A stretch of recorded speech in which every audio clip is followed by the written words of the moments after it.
So try to just let us know your area of specialization and why you are studying data analytics. This will help us in future classes. If at all, I'll be taking you guys. Alright, so I want to share my screen now. Google Colab. Um, please pay attention to every details I'll be sharing tonight because I'm going to give you guys practical assignments. And alright, so how did we get to this place? Just go to your browser. When you get to your browser, just type Google Colab. Google Colab is like a cloud-based, um, web-based software that what it does is that you can carry out your analytics or your data science projects online. So it really helps in all of that. So what I'm going to be doing now is Google Colab. Then you click this first link, then it takes you to this place. So this is how it works. This is how it is. So we want to start with a new project. I will just start with a new notebook. All right, a new notebook. Sorry, sir, we are not seeing your screen yet.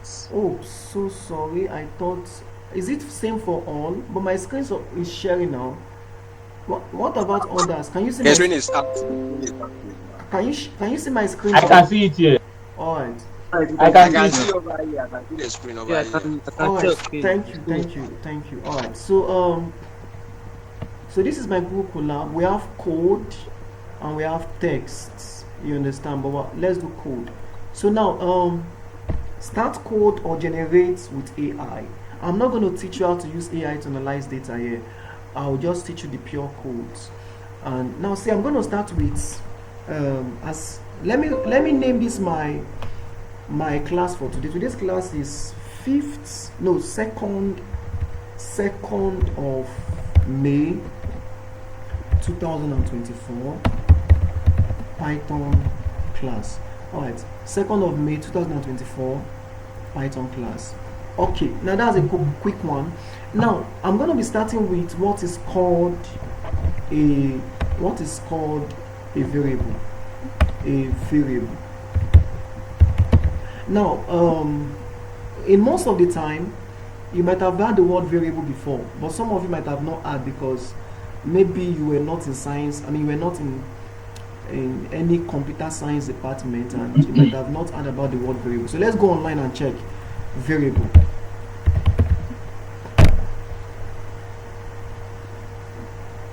So what is a variable and why is variable so important when it comes to, I mean, why do we do variable all the time? Now, a variable is a storage location in memory.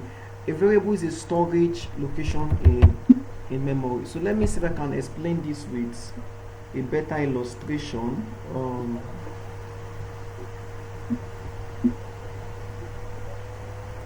right.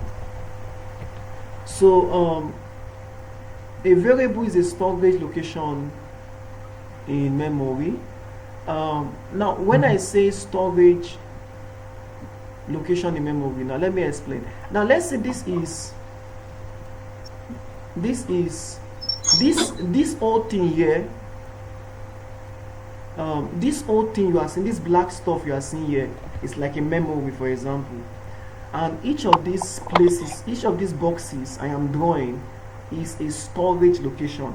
So let's say this is storage 1, storage A, storage B. Okay, let me say storage Y, A, B, and C. So each of these places are different storage location in this memory.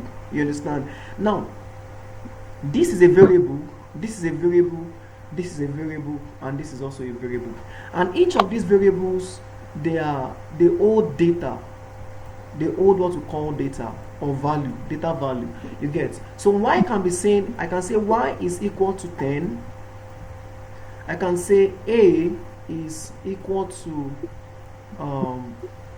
a day, for example.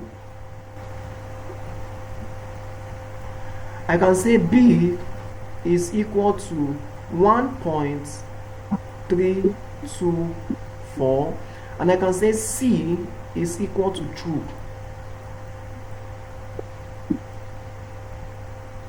All right. So Y is 10, A is a day, B is 1.324, C is true. Now each of these places, like I said, they are storage location in your memory. Alright, so let's come back. So now you know what is a variable.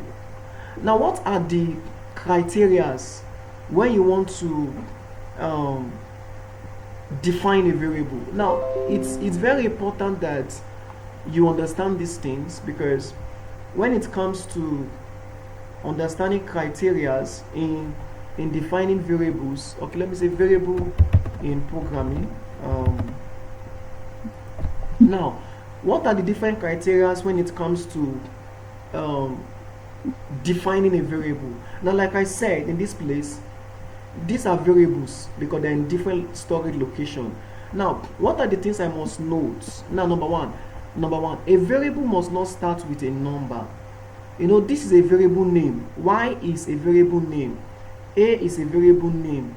B is a variable name, and C is also a variable name. Number one, don't ever start a variable name with a number. You don't say 10 is equal to 20. You understand? This is a wrong declaration of a variable name. You don't start a variable name with a number. Instead, you can say B is equal to 20. Alright, that's number one. Number two, your variable name should not have space in between. We call it white space in programming. Just like, for example, now I want to type num, and now leave a space and type 1 is equal to 34. Now your variable name can be anything, but not start with number and must not have space. Now this is a space, we call it white space, and because it is a white space, it is a wrong way of declaring a variable name. Very wrong. So how do I fix this? I'll just say num. Instead of using space, I will use underscore 1. Underscore is equal to 34. So this is the perfect way for us to declare a variable name. So this is correct, this is wrong. So that's another one. Now another thing you must understand is a variable name must not be longer than 255 characters. 255 bytes, characters. So once it exceeds this, then it's wrong. So your variable name should not exceed this. So these are some of the few things I feel you should know when you want to call or you want to create a variable. It's very essential when it comes to creating a variable. So now a variable in programming is a named storage location that holds a value or data. These values can change during an execution of a program. So, and I'm going to be doing a whole lot of things. You understand? All right. Now let us talk about naming conventions. A variable must not be a reserved words. Now there is something we call reserved words in programming. They are words that they are called keywords. They are words that has been accepted in that programming language. So just for example, now I know that word like dict, something like this, dict. No, let me not say dict. Let me say something like this, list. In Python, a list is a keyword in Python. So if I say a list is equal to 5, this is a keyword in Python, and it is wrong for me to use this keyword. So you don't use a reserved word or a keyword in Python in declaring a variable. Now your variable should be in camel case or underscore separated. All right. What do I mean by camel case? Well, it depends the programming language anyways. It can be small letter or capital letter. Some programming language would accept camel case in between. So camel case is something like this. I can say